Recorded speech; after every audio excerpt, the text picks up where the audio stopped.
Namaste, yoga teachers, future yoga teachers, and my yoga queens. Today we're talking about getting in nature because all of the inner city areas can really encourage people to be surrounded by things and creations and modern technology. But if we plug into nature,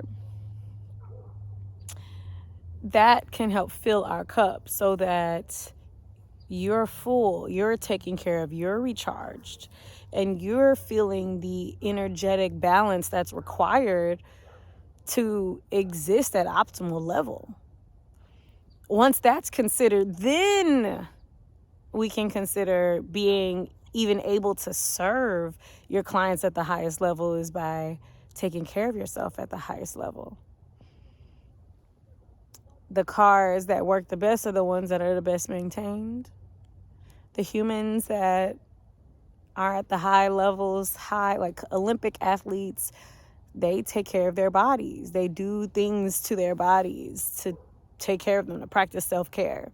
So as a yoga teacher, it's imperative that you practice self-care.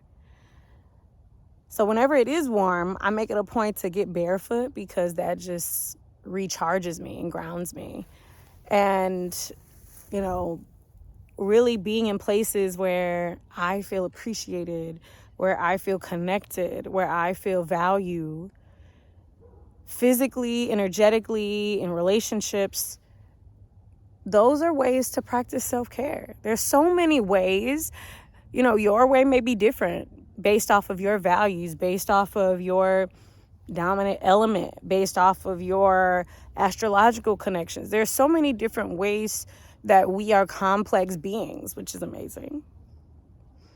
Which is why yoga gets to be genuine, unique, authentic, and our yoga doesn't have to look like other yoga styles.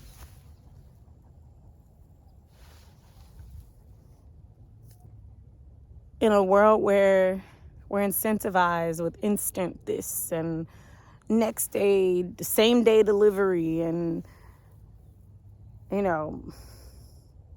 meetings from anywhere in the world, it's important to reconnect to being right where you are. Instead of, getting the next check on the to-do list. Instead of going to the next retreat or the next training or the next class, taking a deep breath right here.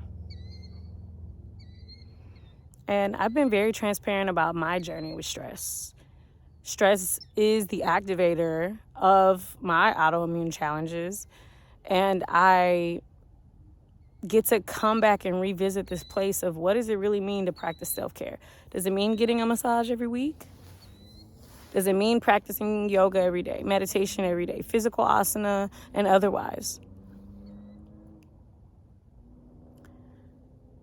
It means something different the more we age. And not just age, like experience. The more we experience, because, I have taught people decades older than me and have had people say, wow, you have so many experiences for being, whatever age I was at the time. And I've lived a lot. I've lived through daily inflammation. I've lived through trauma. I've lived through heartbreak. I've lived through so many things, and so have you. And those are the things that give us the secret sauce that we bring to class. That extra element that people really can't put their finger on, but they just know it's so good that it has them coming back.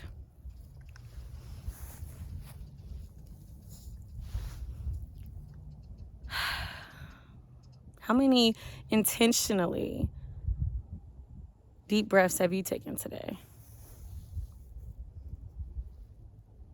I'm going to finish the rest of my nature walk with my dog. And I just invite you to reflect. What does your self-care look like? Are you doing it? Are you taking the days off?